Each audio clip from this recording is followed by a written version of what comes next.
Welcome to the Savvy Musician Show. This is CJ Ortiz, branding and mindset coach here at the Savvy Musician Academy, co-host of this awesome podcast, which means I get to sit, talk with the queen herself, her eminence, the master music marketer, Leah McHenry. You get tired of me bragging on you? That one makes me laugh every time.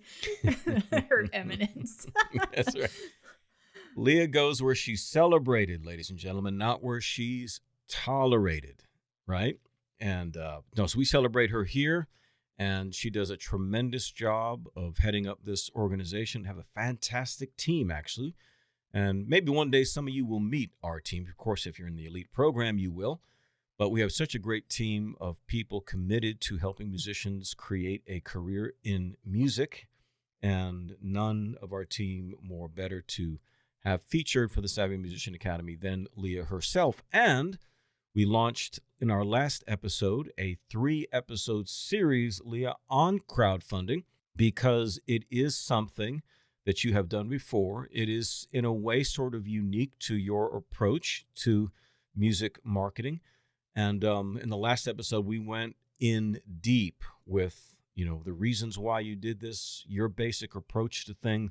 The one point really made was that this really has to do with knowing how to sell. And I want to make sure, even though we're going to go into the details of the things that you offered and, what software you use and some of the approaches, it really does come back to being a marketer, knowing how to sell, knowing how to write great copy, and knowing your audience and building that engagement. So as you said in the last episode, you noted that we've talked about in previous podcasts about how to do these sorts of things when you don't have an audience.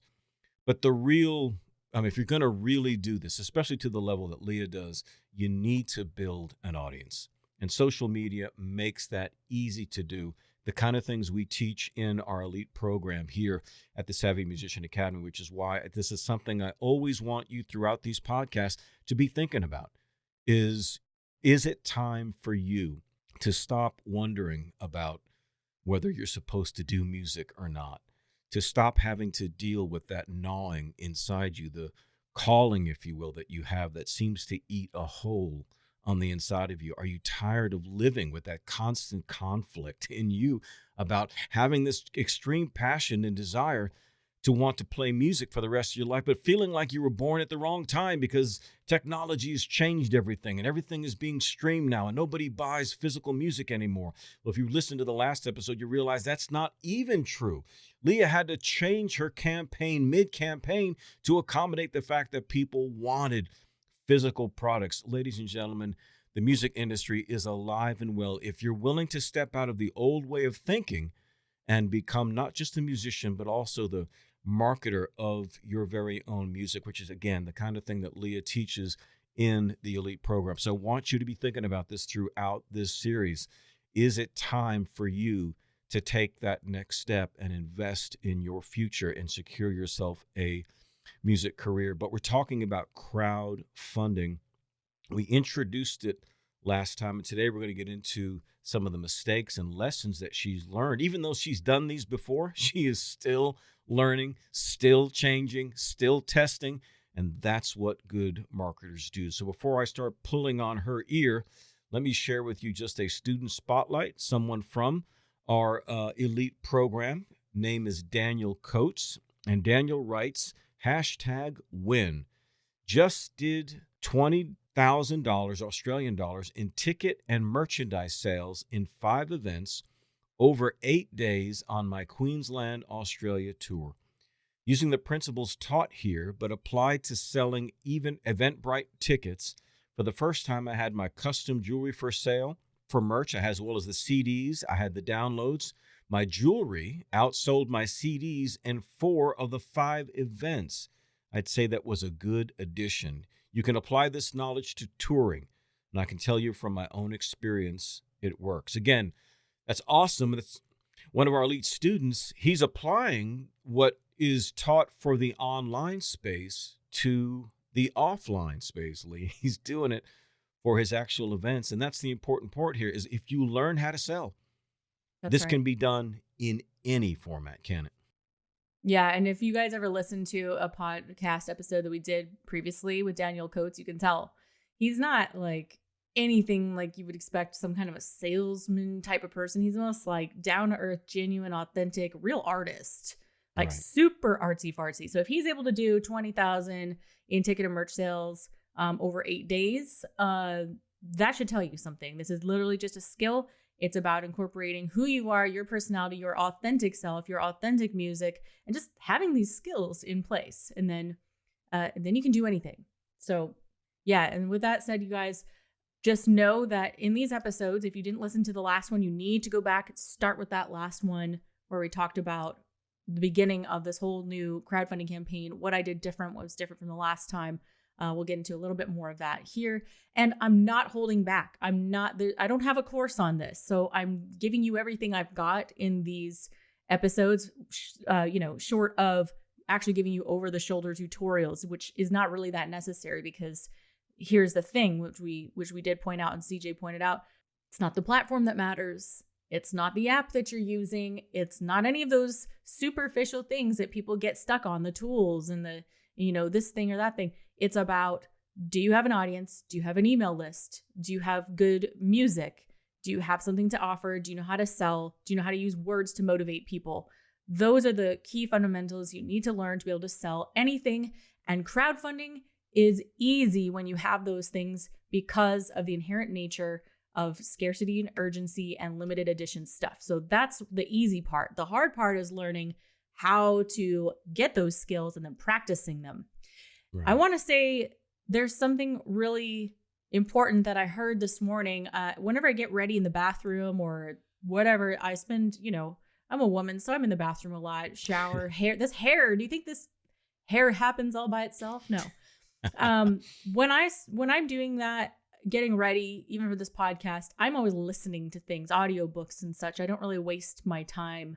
I do listen to I listen to a lot of music in the car as well. But I heard something really fantastic by, I don't know, somebody who has like multi 9-figure businesses and stuff. And he talked about the difference between people who succeed and fail with information. And I want to point this out because it's a podcast where you're getting exposure to information. People who just get exposure to information often do nothing with it, but people who practice and train basically expose themselves to that information over and over and over and over again, and they put it into practice. And that's the difference between people who succeed and fail. So you're getting a lot of exposure in this podcast in general and in these episodes to information. You're going to be blown away by some of the stuff I share with you between the last episode and this one and the next one. Your brain might even be too much for you. And I'm also addressing our elite students, our TOM students, people who are listening to this. You have been exposed to amazing information, but that's not enough. That's not enough. You can't just be exposed to it and expect something good to happen out of it. You must become a practitioner. You must train. You must expose yourself to it over and over again. So if you're listening to this and you have one of our programs, today is the day you start over again from the beginning and do it again and do it again. That's how you will get results.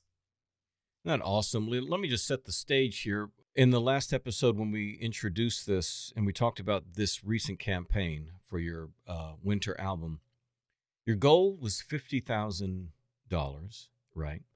And you did 80 plus by the time this whole thing was done. People are lucky to get their goal, let alone exceed it, by what? Essentially, more than half.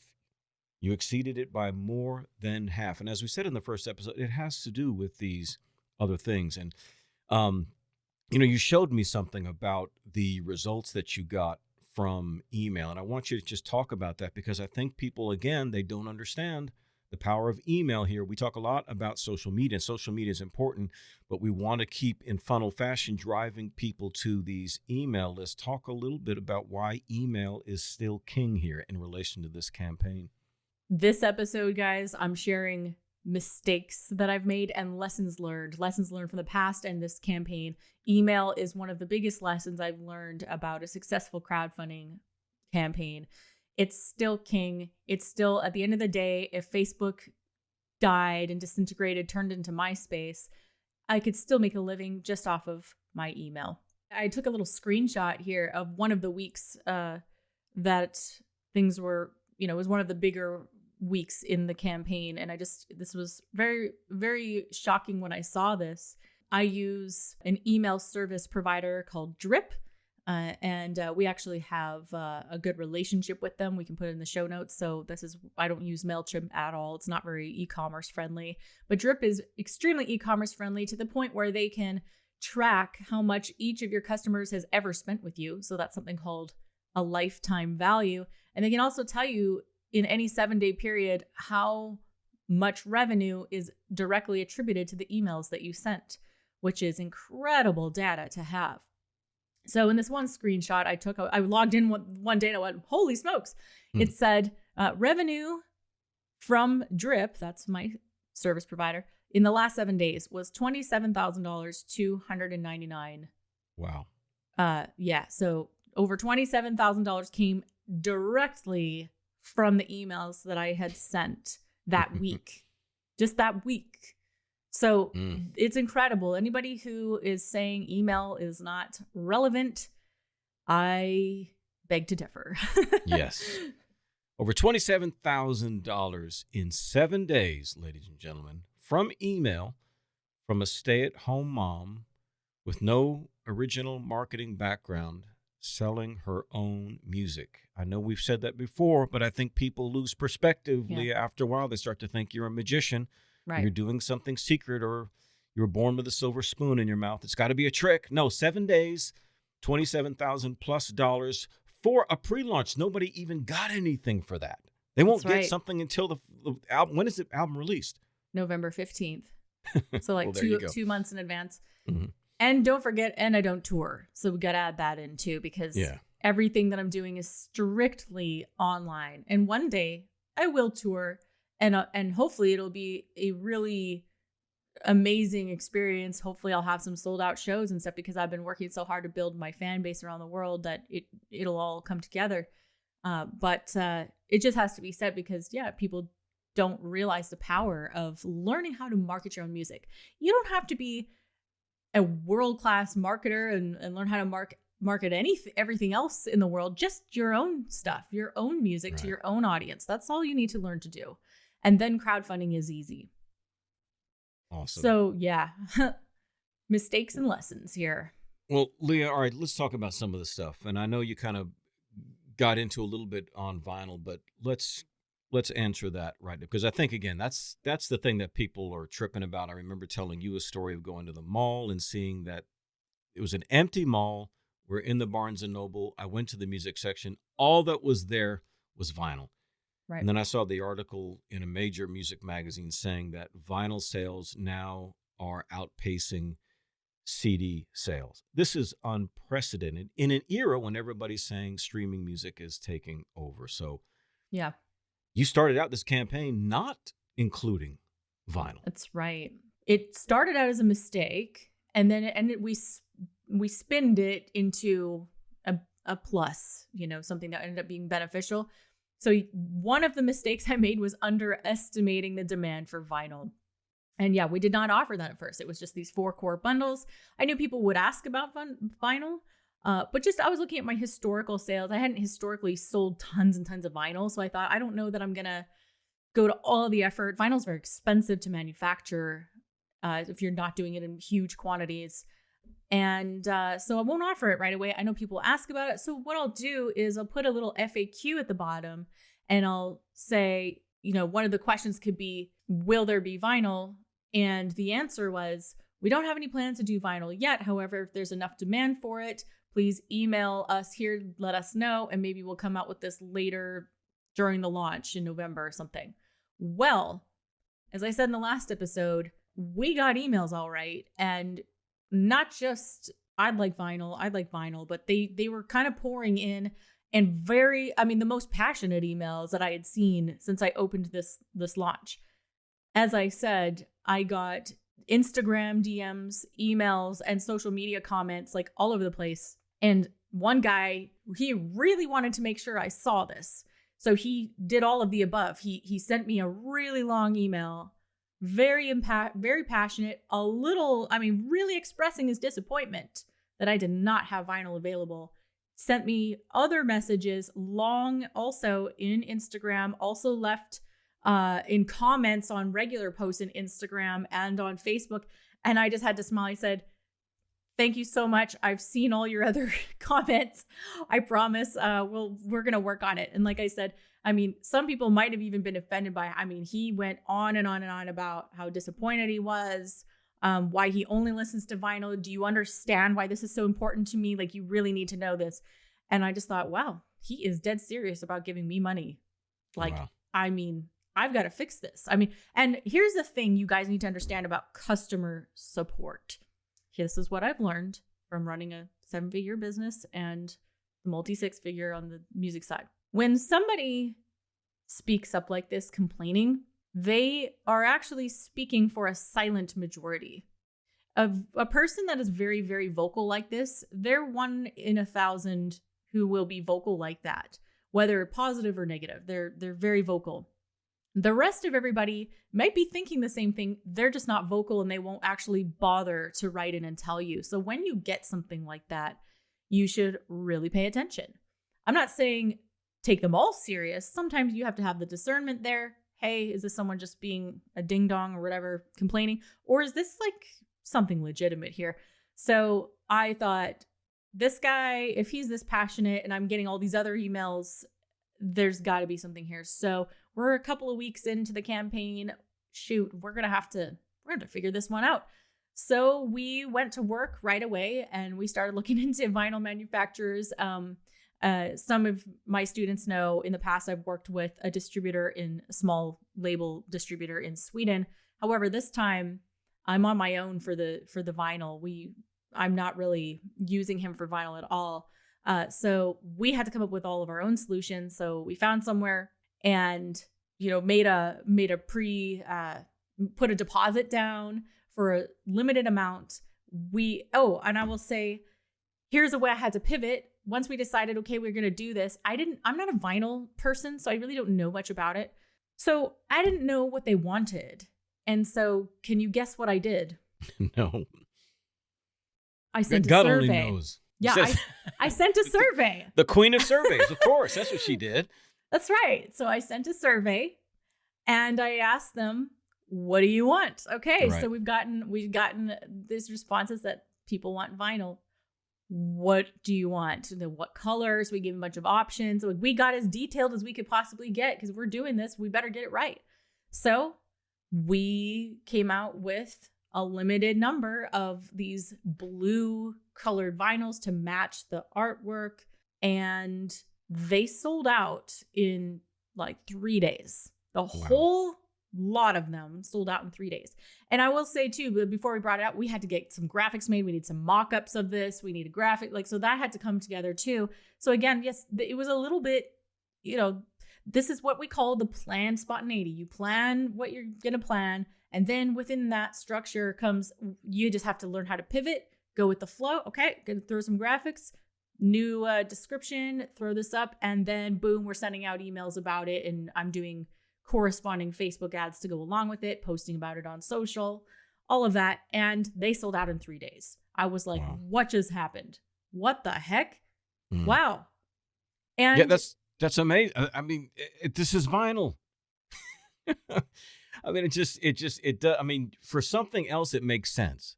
Not something that a technology that went out 30 years ago. Yeah. Mind blowing. Yeah. In fact, just as a footnote here, I had sent Leah yesterday, inboxed her a little advertisement for the new Sony Walkmans, which are going to be playing cassette. So you'll probably learn on your next crowdfunding campaign. Why didn't you put cassettes out too, Leah? Yes. There are bands who do that, limited runs of cassette tapes, and I would seriously consider doing it. And I did read on that article you sent me, that's not just any old Walkman. They've got it's actually got superior sound and all these. I'm like, I want one. I totally do. I love it. I still have some cassettes sitting in my closet because I just hung on to them, and I would make my own like mixtapes and I would record myself singing on them, playing piano too, because that's what I had. But yeah, so that was one thing, guys, I totally underestimated. Now, you have to survey your audience. That's the thing. Don't assume that what my audience wanted is what your audience will want. I hope you're understanding the point here is that don't assume you know what they want. Ask them and they shall tell you. Ask and you'll receive. Mm-hmm. That's the point here is survey the crap out of them. Get as detailed as you possibly can. And then you don't have to guess. And then it'll sell. It'll work. So what are some things you underestimated in this? Well, aside from the vinyl, I also think there's always a bit of an underestimation on how long certain things take to get ready. Like, for example, just if you're working with a graphic designer and say you say, hey, I need this thing by Friday. One thing I've learned about graphic designers, God bless their hearts, you usually have to make the deadline a week before you actually need the deadline because just they're very busy a lot of times. I find they're often slammed with work, multiple projects, and sometimes a little graphic can seem not that important or it gets pushed down. And so just giving yourself more time than you need, giving them a little cushion time can really help. And that goes for anything that's like a graphic or a lyric video or a music video. Just sometimes we just think, oh yeah, it's only going to take this amount of time, but it really just double it, and then you'll save yourself some stress. No, that's smart speaking from a graphic designer's perspective. And I've done that for almost 30 years. When it comes to any kind of deadlines, we would always do that. Leah, we would always say we would ask for something at least a week before we actually needed it, knowing that it's always going to cost more and take more time. So that's wise. Yeah, that's right. Other mistakes and things I've learned that I can speak to. People really want to know about this, and I will address it again in the Q&A episode that we do after. But people really want to know about me hosting my own campaign this time versus the way I did it the last 2 times on Indiegogo or using some, Kickstarter type platform. What were the pros and cons of that? So I will share a little bit now. What I will say is that, so this time I hosted my whole campaign on a just simple landing page. I don't know if you go on there, it doesn't look so simple. There's a lot going on it, but it's just a landing page. That's all it is. It doesn't even matter what landing page you use. There's a couple tools out there. It doesn't matter. I don't want you to get caught up in that. I had a landing page. There was no app involved. I tried some different Shopify apps. None of them did what I wanted to, so I just did away with them. And in the past, I've used Indiegogo. Mostly, I chose them, and especially the last time, because I could put a Facebook Pixel ID in it, which means I could track people's purchase behaviors. Or if they viewed it and didn't purchase, or if they made a purchase, I was able to track that and actually do things with that in my Facebook ads. Without that, it's really pointless. And so that's why I did not use any other crowdfunding platform. None of them integrated that. None of them integrated Facebook Pixel. So you can't do Google tracking. You can't do Facebook tracking. You can't do all those things. So, and there's a couple other reasons why I didn't go those other ones. But that being the main one of the pros, I will say, of hosting it myself. This is what I wanted to preface with as well. Listen, guys, me hosting it on my own landing page, which was connected to Shopify, this is not for a beginner marketer or a beginner person starting out. It is 1,000 times more work. There's a lot more that can go wrong with it. I'll share a little bit more about that when I get to the cons here. The pros was that I saved a lot of money in fees, like credit card fees, the fees, just for hosting on Indiegogo or one of these platforms. They take, I forget what percentage, 3-5%, whatever it is, but it ends up being thousands of dollars if you're doing a campaign as big as mine. So I saved that amount of money, which is good. That's more that can go toward the album and paying for things. I could customize the experience that people had. I could design my page the way I know would convert well. I could do whatever I wanted on there. And in fact, the campaign technically ended last Sunday night. And then due to a lot of people writing in saying, hey, I didn't get a chance yet, we extended it for 6 more days. We could do that because we could. I was hosting myself. We could do whatever we want. So A 6-day extension was completely possible, didn't mess up anything, completely seamless. I could also do some other cool things with things the way I have set up in Shopify, with things like a post-purchase upsell, meaning someone purchases a bundle and they're checking out, and so they're seeing like the thank you page, and on that thank you page they get like a one-time offer to buy something extra. And so what that did was bump up a little bit more revenue than I would have gotten had I not offered those things. So that has already equated into several more $1,000s just from having something like that, which is great. So again, those are things that extra bump in revenue is going to pay for, contractors. It's going to pay for some advertising for me and that sort of thing. It's extra money on the table that I wouldn't have produced. Also, there's a lot of great things. I liked having that FAQ at the bottom. Now, if you're just using like an Indiegogo or something, you can put your own FAQ. Just put it in your actual crowdfunding page. Just put an FAQ at the bottom and just list out your own FAQs. So there's no reason why you can't do something like that. But I liked the cool features that I had on here. Now, some of the cons, like as I said, this is not for beginners. I do not recommend most of you, even my students I'm talking to now, even my elite students, I still wouldn't even really recommend for them going about it this way. It is so much more work. There are more technical issues. There are things that go wrong, more responsibility. And I will say, you are not going to get any bonus traffic that you would normally get when you're on a big platform. There is some benefits to being on these big platforms because they do want to promote you. And if you get a lot of traffic, a lot of activity, they'll feature you on the front page. They'll send emails and sometimes you'll be featured in those emails. I definitely know I got extra traffic from that. So this was 100% relying on the fact that I had a pre-existing dedicated loyal fan base. If I did not have that, I wouldn't be doing the 80,000 on my own site. That's pure personal audience following. That's all it is. So if you don't have that, I wouldn't recommend you do this.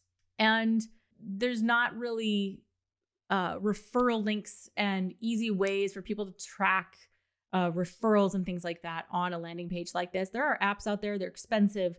Whereas Indiegogo, it's very simple. Someone can set up an account and they have like these referral links and easy ways to share on social and whatnot, and it'll track that. And so those are some of the things. So again, I hope I'm getting this point across very clear that while I'm at the level where I was willing to experiment, you guys, you have to realize my whole career is an experiment.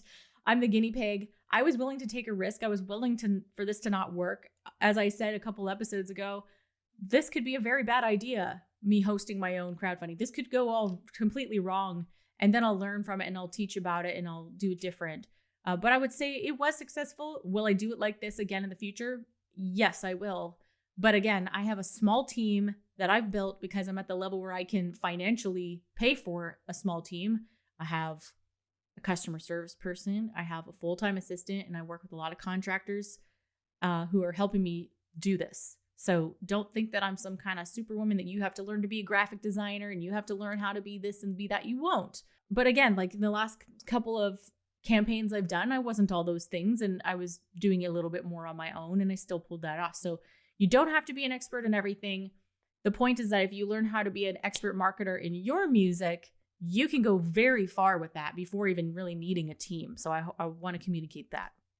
Yeah, I mean, we're obviously taking them in real deep because Leah, again, has done this before, and I can testify to the fact that she is full on, and she will do things that others won't. She'll go farther than others will, and it's good for you to see that. But don't be overwhelmed by it and think that you have to do that coming out of the gate. She didn't do that coming out of the gate. You can do a very simplified version of this and do very, very well once you understand, again, the principles that are involved and whatnot. What's important is that you're going to have this information. These podcasts are free. That's what she said. She said she's going in. She's not holding back because she can't teach this in a course. It's not offered in a course. So she is going in deep on this. So that's so that you have this information going forward. Again, she mentioned, and she'll mention again, just the download that you can get that has a little bit more of this information in written form so that you can retain it. But again, the keys are, again, your ability to market. And that's sort of things that we teach at the Savvy Musician Academy. But that's what it's all based on. And the rest of it, yeah. I mean, she didn't do all the tech stuff. she obviously had to hire that out, and that became a part of the campaign itself. She had to pay these contractors. So it's all self-serving, but I think it's great that Leah, that you did it this way, this time, and that you're willing to do it again, because there is that benefit of you're taking a whole lot more of the pie, and the stuff that was a challenge will be less of a challenge the next time. Constant, never-ending improvement, and I love that you did this. But since you didn't use Indiegogo or Kickstarter or GoFundMe, you're doing this all on a single landing page. I mean, Yeah. that's a challenge right there. So what'd you learn about just doing it on your own landing page? Well, landing pages are fantastic. And I think this is where your skill as a marketer really comes into play and will really reveal itself. And there are certain psychological things that need to happen on a sales page in order for it to convert, meaning someone going from not buying something to buying something, and where a transaction takes place. So there were some key elements that I had on this landing page. I know it's very important to have a countdown timer, for example. You need to have a countdown timer. I went and took a good hard look at the successful campaigns I had before on other platforms. I'm going, what are the key elements on this page that make it work really well, regardless of what I'm selling or what other people are selling? There's two real main things. One is, what is the amount raised, whether it's in a percentage format or dollar format, and the countdown timer. Those are the two big things, like time left and amount raised. I know that has to be on the page. No matter what else is on the page, that has to be on the page. The other important elements that have to be on here is a campaign video, like a pitch video, as they'll call it, a campaign video, where you're teasing what it is, you're introducing maybe other people involved at the album, you are asking your fans for help. And this time I didn't do some crazy elaborate video. A lot of it was just done on webcam. I had the other people involved in the album just send in cell phone videos. Totally fine. We're in a social media era. This is expected. There's nothing unusual about them seeing a little bit of a shaky camera from a phone. No problem. No problem at all. So this was very, very inexpensive to make. And then I also noticed, as far as key elements that made this work, was a big, compelling headline about what it is, why they should care, and how to get involved. Those three things have to be present. Then I wrote a personal letter. That's something that really worked well on my last campaign. A personal letter from me, written from the heart. Again, giving them some background. Now, this is a part where it looks really wordy, but my fans will read every single word. They actually consume all of this. And so I'm taking the opportunity to milk it, really. So I'm giving them the background on the album, why I decided to do this, how they can help, how their involvement makes a big difference. And then I give them a specific list of how you can partner with Leah. And I use that word a lot throughout the campaign. Being a partner, you're not just buying something, you're not just pre-ordering something. You're creating a movement here in the music industry. You're supporting an industry that really needs help. And other people, you're giving other artists hope, actually, when they see you contributing to this album, they think, wow, there's hope in this music industry. Then I actually put the timer, I think 2 or 3 times on this page, so that as they scroll down, they are going to be reminded of how much time there is left. I put the campaign goal update right in the kind of the middle of the page, right before I showed all the bundles, because I knew that they'd be checking back on the page to see what it was at. And so actually in the menu at the top, if you click to see amount raised or amount funded, it jumps down to that spot on the page, and that's right before the bundles. And I wanted them to just go back to that spot from a psychological standpoint, see the amount raised, see the offers again. So I wanted them back at that spot as many times as possible.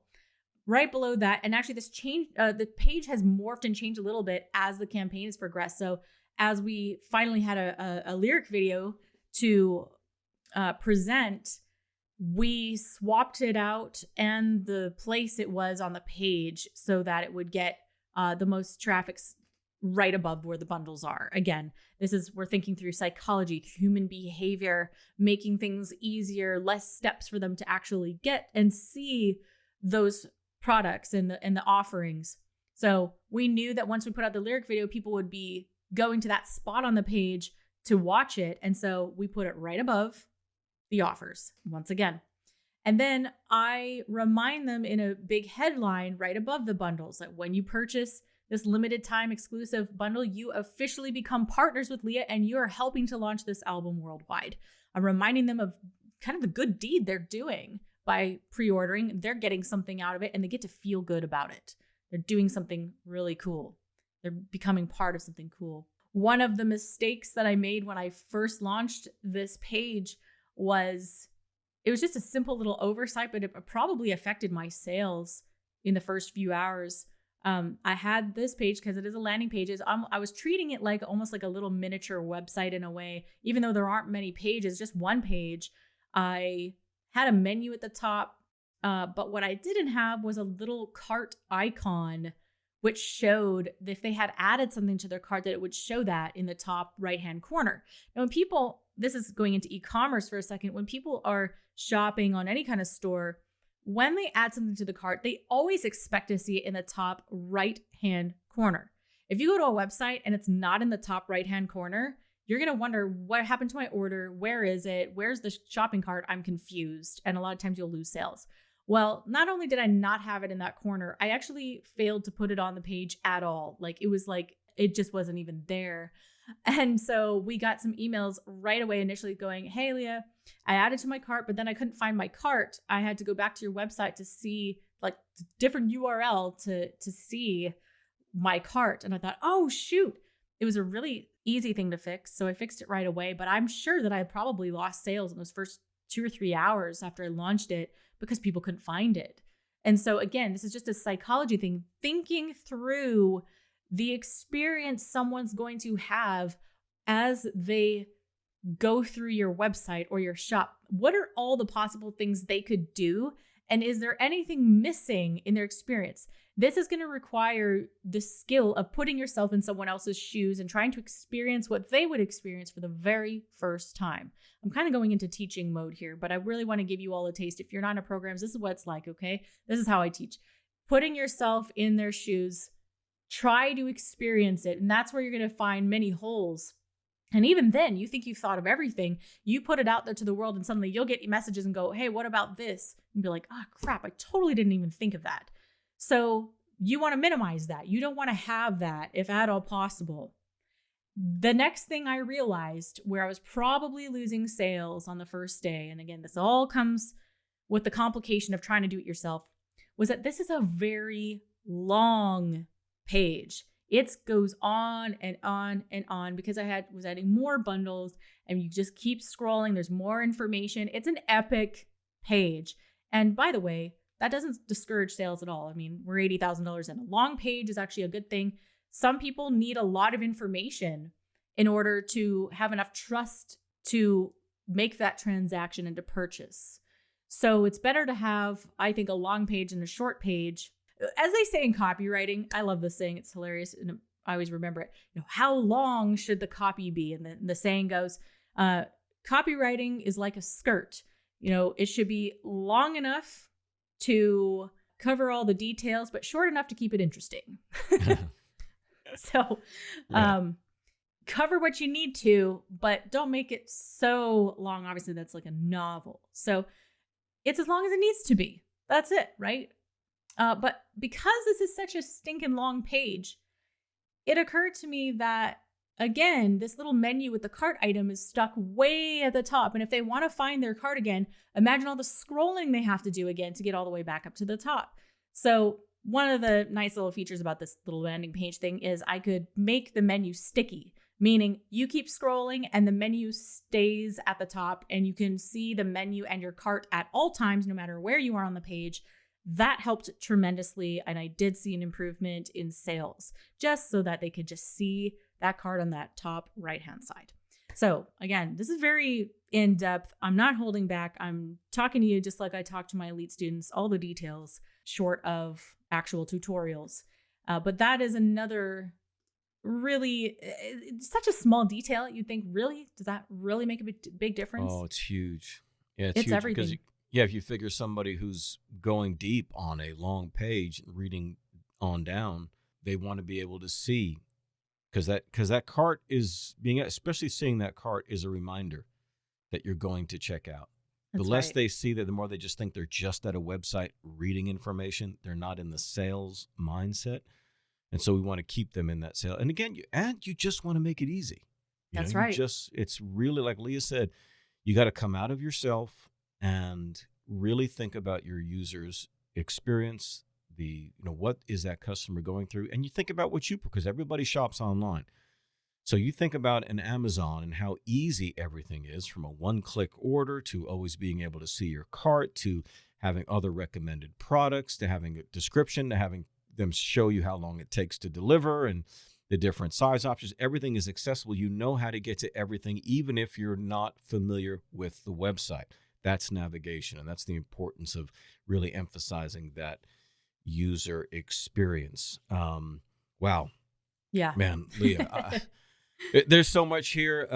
Again, 3 episodes, why we did this, but she's still got so much more to say. And I think the best way to do that is what we've got planned for the next episode, which is all of the wonderful questions that you got from other musicians and things about this. So now we're getting beyond the customers now. Now we're getting into what people who want to do what Leah does. Let's hear from them and their questions about campaigns and crowdfunding, because it's probably a question you have.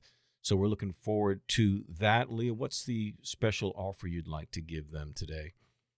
Yeah, if you are thinking about starting crowdfunding and you just want to get some great brainstorming ideas going, some comparisons between different platforms, I've already put that together for you. Just go to savvymusicianacademy.com/crowdfunding. That link will be in the show notes as well. And guys, as we've said, I just want to emphasize this. I just want to drill it into your head that it's not about the apps or the platforms or this, that, and the other thing. It's all about learning how to market your music. It's about becoming a digital marketer for your music, your band, your project. And so I also want to encourage you, if that's something you want to do and you want to play on this level and you want to, stop playing with the little kids in the little kiddie pool and you want to come play on the big playground, give us a call at callsma.com. If you're interested in playing at that level, we're there for you. We'll help talk to you about your situation and see if and how we can help you. Awesome. Leah, thank you so much again for sharing so much and not holding back. And we're looking forward to the next episode. Thanks, everybody, for listening. Take care.